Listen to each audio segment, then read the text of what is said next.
So at the rate this Spurs season is going, is it safe to say it's shaping up to be a bust?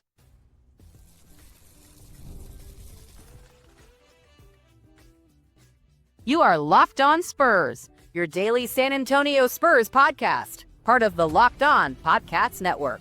Your team every day. Happy Friday and welcome back to Locked On Spurs. We're in the Locked On NBA Network. I'm your host, Jeff Garcia, Spurs writer for Kansas 5 San Antonio. Glad to have y'all back. Hope you're having a great day. TGIF, everybody, you made it through the work week. Yay, congratulations. Get ready for that weekend right ahead. Hey, as always, we thank you for making Locked On Spurs your first listen every single day. Free and available wherever you get podcasts, iTunes, Spotify, Kansas 5 Plus app, YouTube, Locked On Spurs newsletter. It's in the description below on YouTube. Click that link. It says Hello Spurs newsletter.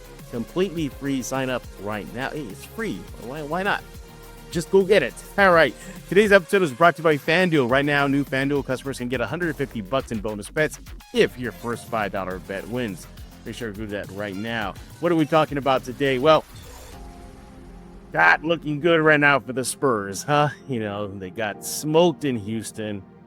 They ain't going to have any fun in the next game against Grizzlies. Oh, and by the way, when they go back home, they got the Thunder. Yay. So you can see where we're going, right? They're well below 500 in their road trip. Losing to the Hornets, you know, it's not looking good for this team. You know, we're starting to think already, is it at that time, you know, we got to start thinking long-term. NBA draft lottery odds, the draft, offseason. Are we there yet already? I think we are. So with all that being said, the Spurs have one of the worst, or the toughest, I should say, schedules to finish out the season. And they got some heavy hitters. So you can see some L's, well, more L's than W's on the horizon. So with that being said, is this season shaping up to be a bust? You know, we all came in with little high hopes. We didn't win Wemby second year. Chris Paul's on board. Harrison Barnes, the veterans they need. And yeah, here we are. So we're going to be discussing that and also getting into your comments, Locked On Spurs fan comments. You guys, you know, it's like you guys are venting right now, and I feel your pain. So we'll get into that in just a few minutes.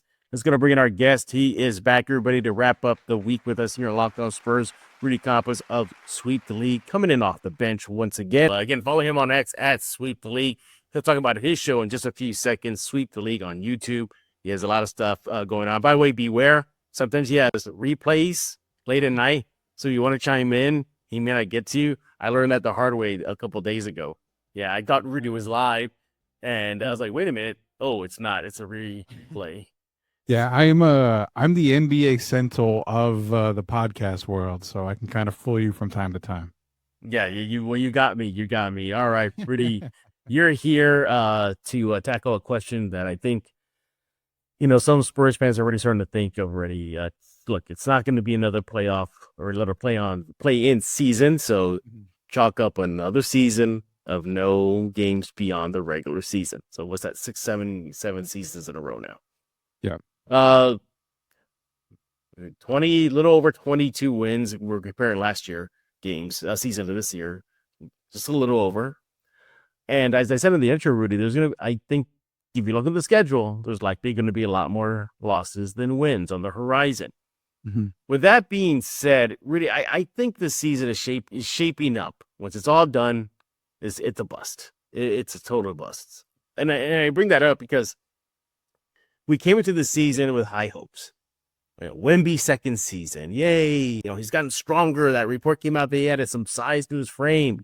They bring in the vets, Harrison Barnes, the Chris Paul. They're in. You have a promising rookie, Steph Castle. You know, who making an impact immediately.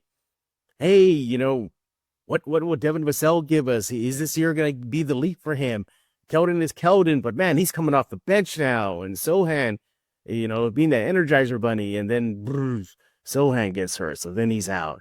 You know, then you fast forward to recently, Wemby, you know, out for the season with the blood clot issue. Then the Popovich stroke. Then Mitch is thrown into the fire. Then you got a little bit of a losing streak here, and now the rodeo road trip. It's only 3 wins. 3 wins. That's it. They're getting beat down. It's not looking good. It looks like we're going to be having another, well, soon to be shows more on the draft lottery, stuff like that, versus what's going on in the end season because of the rate this team is going. And I think you add all that together, it's shaping up to be a bad season. Another one. I think Spurs fans were really high coming into the new season thinking, 30, a little 35 or more wins. Hey, we could flirt with 40. We could flirt with the play-in. I know you weren't one of those, but that was the sentiment. I was feeling that way too. I think this team has a push, at least to be in the conversation for the play-in, knock on that door. Those are kind of the buzzwords we're using to start the season, and here we are. And yes, technically it's more than 22 wins for last year as of this recording. There'll probably be a few more to round out the season. But are we really going to say for example, if they finish the season with 28 wins, is that really a successful season? It's not the leap that many Spurs fans thought, not much that I thought. I thought to make again, pushing for that play-in chat. I think it's shaping up when it's all said and done to be considered a bust. And I don't think it would have been a bust if they were at least making a push for the play-in. There was that. I think that would have been a little bit successful.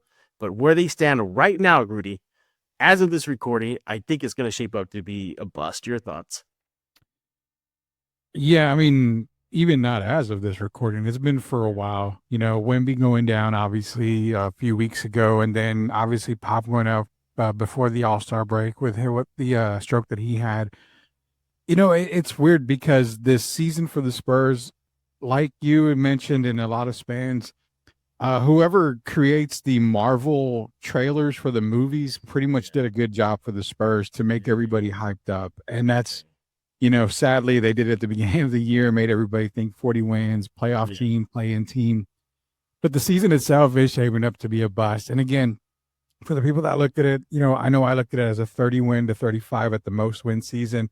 They're on track to do that right now, especially at the 30 to 35 wins. Yeah. But the season itself being a bust, Jeff, I would say, yeah. And there are some bright points that we'll make later on as far as why it's considered not a bust of a season. But overall, when you were hoping to get at least to the 35, 40 win mark off of 22 wins, second year Wemby was supposed to be, that much better, which, I mean, don't take it away from him. He was playing at MVP caliber level throughout most of the year. You did see P3 and Harrison Barnes come in. They made a little bit of a difference, not much of a difference, but overall, I mean, the exact same team came back from last year. So you saw it was last year. You made a couple of improvements in the offseason, but again, it wasn't going to generate this complete turnaround to the Spurs. Yeah, and another why I think is a bust. Well, first of all, before I continue that thought, I'm kind of a little stunned that as of this recording, you're still sticking to 35 or more, a little bit more wins. I don't even see that in them.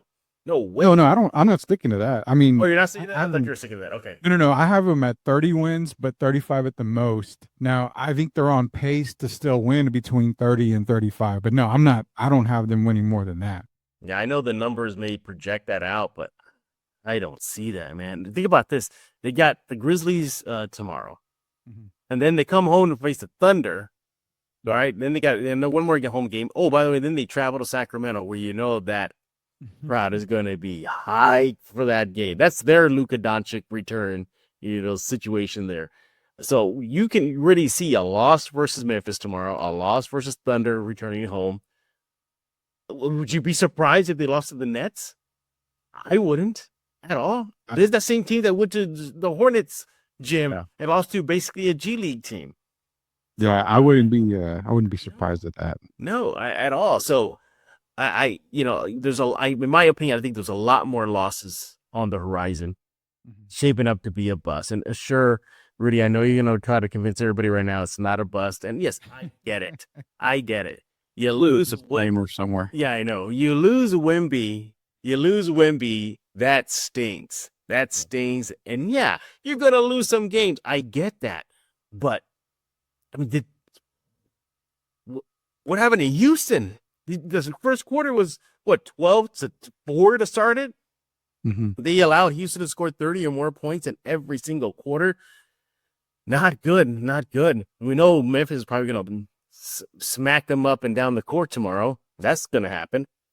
So, yeah, I think at the end of the day, I think you're going to look back when the season is officially over and and be like, yeah, wow. It'd be like that meme from, Anchorman, everybody's feet up in the That's boy, that escalated quickly. I think that's when there was gonna be feeling like, wow, what just happened? But those are some of my reasons why I think the Spurs season will likely end up and be kind of labeled a bust when it's all said and done. But Rudy's gonna say, yeah, it's not a bust. I was He has forced. one argument. He was forced. He has one argument. I think will probably convince a lot of people that maybe it's not a bust technically. You'll see what he says in just a few minutes with Rudy Campos of Sweep the League. Follow him on X at Sweep the League, and it's also on YouTube as well. Just go to YouTube, search Sweep the League, and you're good to go. But first, let's talk about FanDuel. When the game tips off, the NBA action is just getting started, and there's no better place to get in on that than with FanDuel, America's #1 sportsbook. With FanDuel, you can place live bets throughout the game, so even if you miss the opening tip-off or want to bet on a fourth quarter comeback, you can stay in the action. And if you're looking for a bigger payout, you can even combine your live bets into the same game parlay. I love using FanDuel's live betting feature because it keeps every moment of the game exciting.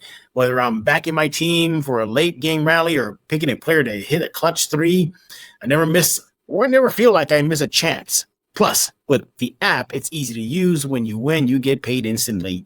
Right now, new FanDuel customers can get $150 in bonus bets if your first $5 bet wins. You just want to go to FanDuel.com to join today. That's FanDuel.com for your shot at $150 in bonus bets. How about that? Make every moment more with FanDuel, the official sports betting partner of the NBA. Hey everybody, this is Nathan Ray Clark from Criminal Minds and Modern Family, and you are listening to Locked On Spurs, hosted by Victor Wembanyama's new best friend, Jeff Garcia. We're back right here on Locked On Spurs with Rudy Campos of Sweep the League, who is not a bust on Locked On Spurs. You're not a bust. By the way, speaking of bust, did you see that graphic that was floating on social media where they look back at the Alman Thompson draft, Jabari Smith would draft a couple of years ago? And they're saying, like, you look back at that draft, it actually was not bad considering a lot of players that came out of it are making solid contributions to the roster. There was one, and Sengun was on that roster too, in that list, but there was one glaring omission. Some guy by the name of Josh Primo, man. What could have been? Yeah, definitely one of the biggest questionable drafts by Brian Wright at the time. I mean, that nobody had Josh Primo definitely in the first round. I know I didn't have him in the first round of that draft when I did my analysis. Yeah. He was a late first rounder, just kind of you know what? I'm shooting for the stars on this one. I still think he turned in the wrong slip. So we'll never know. We'll never get the true answer behind that.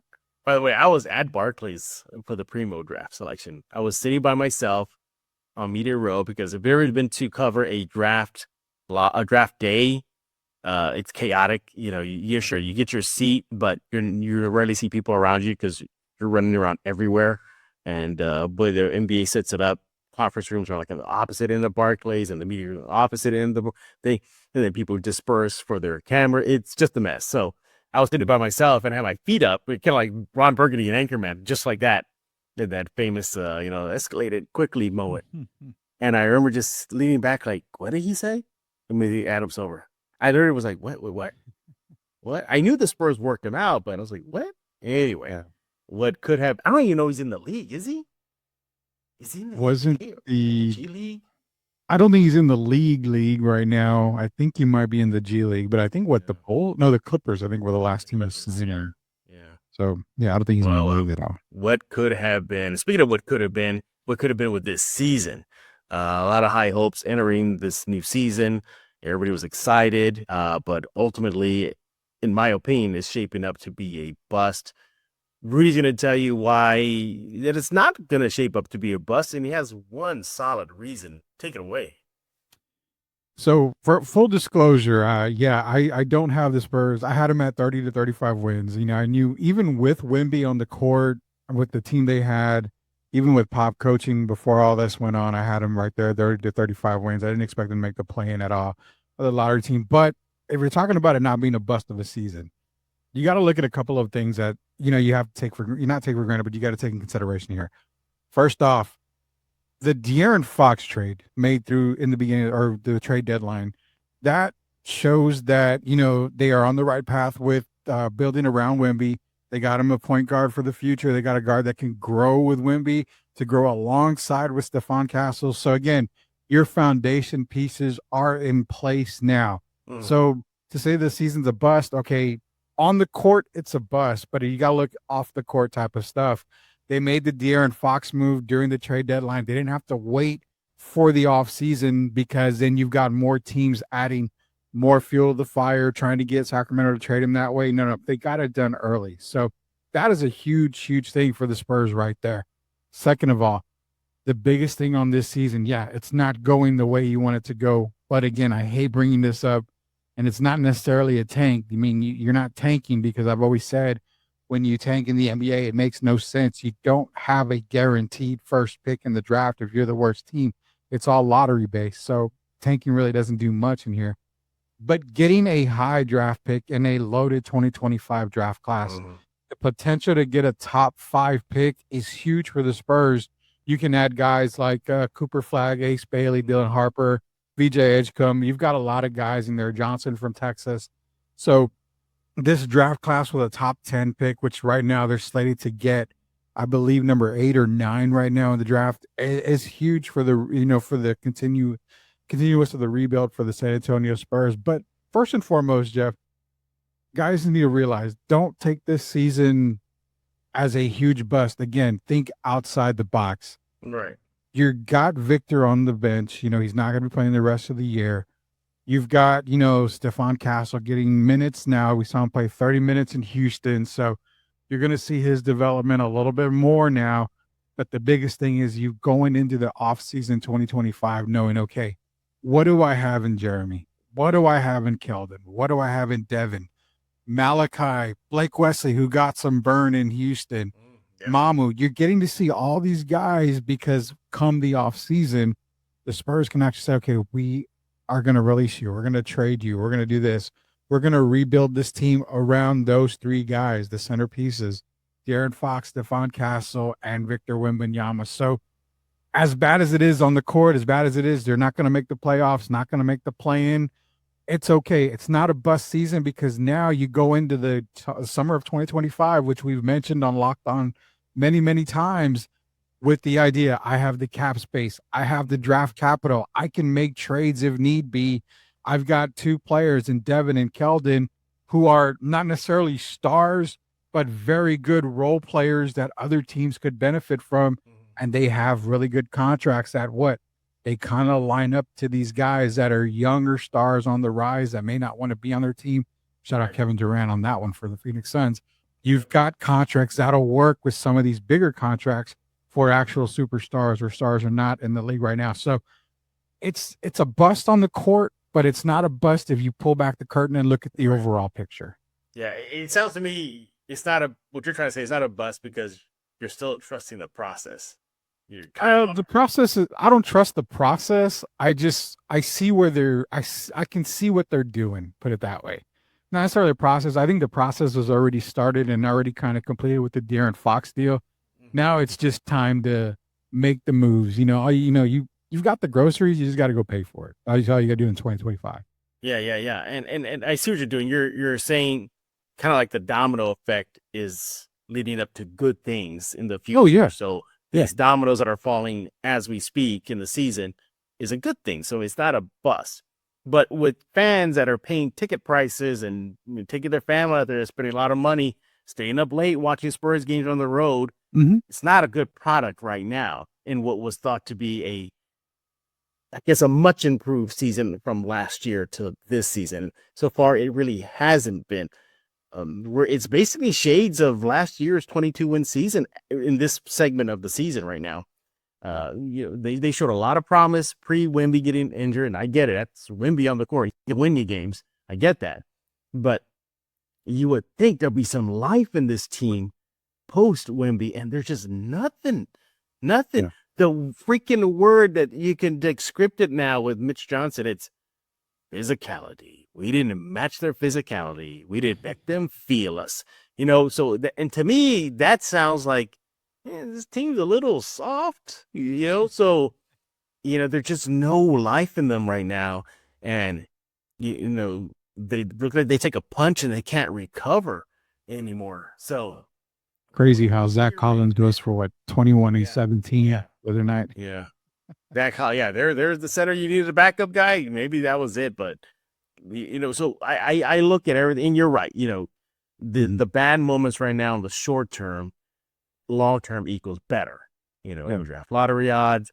Hey, look, Atlanta lost recently, so can't forget that. So Atlanta's pick's not going to be as great as people's now. But we've seen crazier things at draft lotteries. Cleveland wanted back-to-back. The Spurs were not supposed to get the number one pick in Wemby. That was either going to be, was it Houston or was it Portland? I think it was Charlotte. Charlotte, had way better odds than the Spurs, and the Spurs leaped all the way to the number one spot.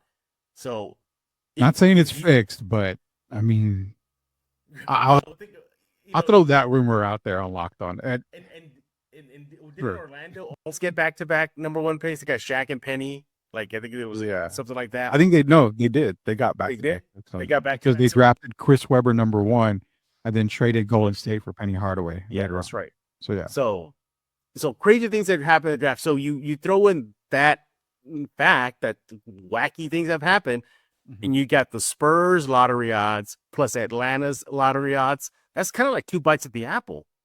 There's that. Yeah, it is. And, the good thing about it is if, Atlanta continues to struggle, which I don't see them. It's weird. I don't see them going on a terrible losing streak to get them out of the play-in scenario. I just don't see them making the playoffs if they're in that play-in scenario. I think they're going to lose right there no matter what. So, again, they become a lottery team, but they become a late lottery team. Mm-hmm. And then what you have is you've got two lottery picks, which you can ultimately use those two to possibly trade up. Some of these teams may want 2 first-round, lottery picks, and they give up their one. So a lot can happen there. But I'm never really truly the enemy. I know people say I'm terrible on some of the comments for Lockdown. That's sort of gone down that road in the past. But I'm going to play a bad guy scenario right now on this season because we're talking about if it's a bust. I asked the Locked On, fans out there that I'm sure will chime in. At the beginning of the season, you had Pop, you had Wemby, you had Chris Paul come in, you had Harrison Barnes, everything was high. What made fans think this season was going to be any different than the previous season? I mean, nothing on paper. You added a veteran in point guard in Chris Paul, who pretty much has won everywhere in his career. He's taken him to a different level. If you look at it, think about it. He's won, but he's improved the teams every time he's gone somewhere. You added Harrison Barnes, another leadership role, another veteran. But outside of that, what made fans of Locked On and the Spurs say this is a playoff team? This is a minimum play-in team. There really wasn't anything other than those two guys and maybe Victor improving to say, well, we got Stephon Castle. But again, you don't know what you have in Stephon Castle. So again, to me, it's like the bust of the season, I kind of felt like it was still going to be somewhat of a bust, an improved team, but not a playoff team, not a play-in team. Yeah. Is this team improved, though? Has it improved? I think it has. Yes, I will say yes. It has improved, yes. But man, you got Nightwing to Batman, put it that way, with Stephon. Yes, I guess, but no, you're right, but the bar is low, buddy. The bar is low. I mean, you can't go anywhere else. I mean, we could be the Wizards. We could be Hornets. I mean, we could be in worse situations than we are right now. So, yeah. Well, there you have it. Rudy laid out why he doesn't think the season ultimately will end up being described as a bust. Yeah, I mean, you're right. Fans are going to look back at that 24-25 season like, ooh, thank goodness we lost, because now look at us with so-and-so from the draft, and then we were to flip it for a number 1 or a number 2 pick, or, hey, look, we were to flip them for an established all-star, Kevin Durant's name is getting floated out there as possibly traded this off. So maybe that's true, but other fans may say, that sucked. How do you lose? You got Wemby, you bring us, you know how it goes, Spurs fans. All right, we got to hear from you. Do you feel that ultimately, when it's all said and done, this season is going to be described as a bust? Let Rudy know on X at Sweet Delete. Let me know at Jeff G Spurzo. And when we get back, it's time to talk about you guys, Locked On Spurs fans. See what you're all talking about over the Locked On Spurs YouTube page. This is Emilio Rivera, El Padrino for the Mayans MC. You are listening to Locked On Spurs with Jeff Garcia. We're back right here on Locked On Spurs with Rudy Campos. He is not a bust on Locked On Spurs. He's a winner. Make sure to follow him on X at Sweep the League. And time to talk about you guys, Locked On Spurs fans. You guys are leaving a bunch of comments. We're going to pick two and react to them. So, no surprise, a lot of fans are reacted to yesterday's show, or a couple of days ago show, whether to point out to tank or not tank. Heavily opinions / comments on tanking. Let's see what they have to say. Let's pick one here. La-da-dee, la-da-da, la-da-da. Here we go. This is from the Frenchman 666. Yeah, that's not spooky. They say, we don't need to tank. We are dead without Wemby. We're going to lose almost every last 30 game post All-Star. Look, is a team without Wemby gonna suck? Yeah. Is a team without, their megastar player gonna suck? Likely, But are you there to say this team is just dead without Wemby, like completely, like no faith in the roster, Rudy? After I defended them a little while ago, let me flip the switch. Jack Nicholson's down some of his acting scenes, but yeah, I mean, I don't expect them to win a whole lot more. You're talking the last 20-something games of the season. Only 6 games out of those 20-plus are against teams not in the play-in. So those you would think are winnable games to get them to 30 wins. But at the same time, let me bring up Charlotte again, New Orleans, which they have to face again sometime this season. Not every game is winnable, especially if it's against a team that's has a worse record than the Spurs. So I really think that the season is going to see a lot more L's than W's. Mm-hmm. How many more W's will they get on the season? You know what? I'm going to go with 6. That'll put them at 30 wins, and I will be happy again because I'm back-to-back champion on the prediction poll right there. Yeah, you really want to make that happen, man. You're sending it out to the universe. Spurs you got 6 more games in the 20-ish games you got left. Yeah, probably. Yeah. Yeah, you're the commentator, the Spurs fan guy is right. You lose Wemby, you lose a lot, but to say they're going to lose the rest of the games for the season, no, they're not. They're going to pick up a game here and there. Yeah. They're probably going to have a team that's already locked in their playoff spot and likely rest guys and easy pickings for the Spurs. So, no, I don't think they're going to lose every single game. All right, the next comment is from, forgive me if I'm mispronouncing it, I'm going to try my best, Jean Non Westbrook 7200. Their comment, Rudy, and it's right up your alley. Okay. Cooper Flagg and Wemby is going to be unstoppable. There's your comment there. Look, a lot's going to have to happen for the Spurs to be at least in position to get Cooper Flagg. By the way, is he still the projected number 1 pick? Is he still like almost locked in at number 1? So for me at the beginning of the season, I had him at number 3. But yeah, I mean, lately the way he's been playing over at Duke University, Cooper Flagg's definitely at number 1 right now. I don't really have anyone close to him at this point. We'll see what happens in March, March Madness time. But for sure, Cooper Flagg right now is definitely still number 1. Yeah, I mean, if the Spurs and the basketball gods smile on San Antonio, a Flagg and Wemby combo would be crazy. I think he's like 18 years old, but 6'9", 205. Yeah, 6'9", 205. He's a big boy. His body's already made. I mean, at 18, whatever they were feeding them at 18, man, I wish they were feeding me at 18, that stuff. But, 6'9", like I said, 205, he's like, I guess at best a combo forward, right? Yeah, so let's just play, multi-universe here and say he is a part of the Spurs. You're definitely going to look him with Wemby as the power forward. Not necessarily a center position, but him and Wemby would be power forwards. You can even go with the idea of having him at the small forward at 6'9". So you could do him, Jeremy, and Wemby if need be at one point. Again, Cooper can be moved into so many positions outside of point guard. Can still play center, can defend the basket as well. Think about it more like a defensive style player, like a Scottie Pippen type, I think. But overall, Spurs fans may not like the comparison, but think of maybe Andre Karolinko from back in the day, just kind of do it all. Just a more athletic Andre Karolinko who can score more and it can defend just as well. Yeah. I think there was no doubt about his defense. He's a pretty solid defender. I think his offense was kind of a little bit of a question mark, but I read lately that it's improved a lot at Duke, his offensive side of the game there. But no, Wemby and Flagg combo would be devastating. They grow with each other. They be part of the rebuild.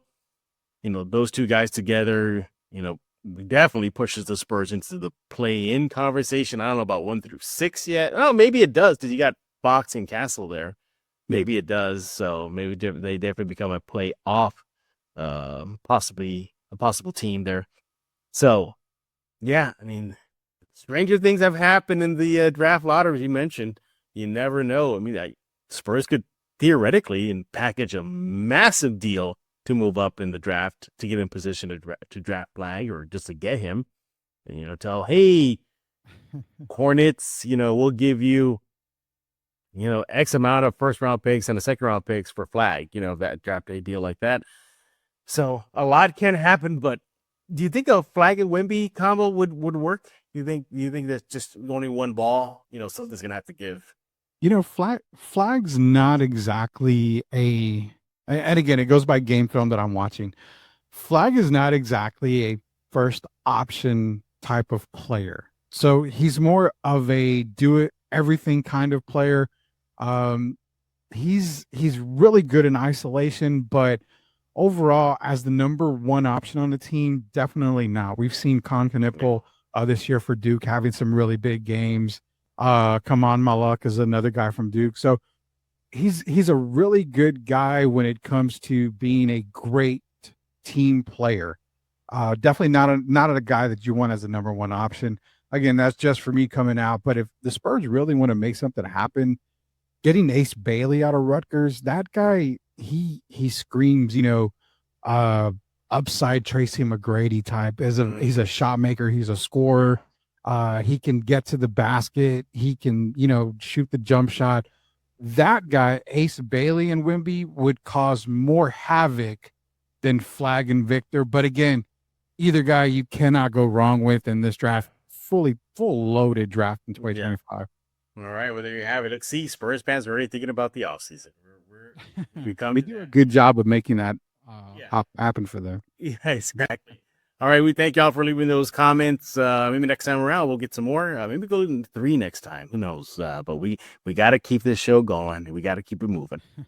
Much to Rudy's chagrin sometimes. He doesn't like that sometimes. I'm going to admit it too. I hate this. All right. But we thank y'all for leaving your comments. So keep them coming and subscribe to Locked On Spurs YouTube page. And then make sure, again, that newsletter, subscribe to it. If you're watching on YouTube, it's in the description below right now. Click on that link. Sign up right now. Hey, Rudy, what's going on with Sweep? You still duping people and thinking you're live when you're really not? Yeah, we're trying to trick a lot of people out there, making sure that they're on their toes when they watch Sweep the League. But normally we come Monday through Friday at 9 p.m. on YouTube. It's YouTube Sweep the League TV on YouTube. Just search that, hit that subscribe button. We got more Gritty the Market episodes coming up. We got a whole lot coming up. We might have a couple of episodes from this week and next week that are gonna kind of be a little off. So we'll get everybody squared away. Right now, schedules are kind of not adding up. Got a couple of guests in the green room that we're talking to. So be sure to go to Sweep the League on YouTube, Sweep the League TV. Hit the subscribe button so you're not left out on anything there. There you go. Well, the easiest way to do it, just follow him on X at Sweep the League. You get all the links there on his X profile. And make sure to follow me on X as well at Jeff G Spurs Zone. Make sure you do that right now. We'll be back Monday, as the season continues.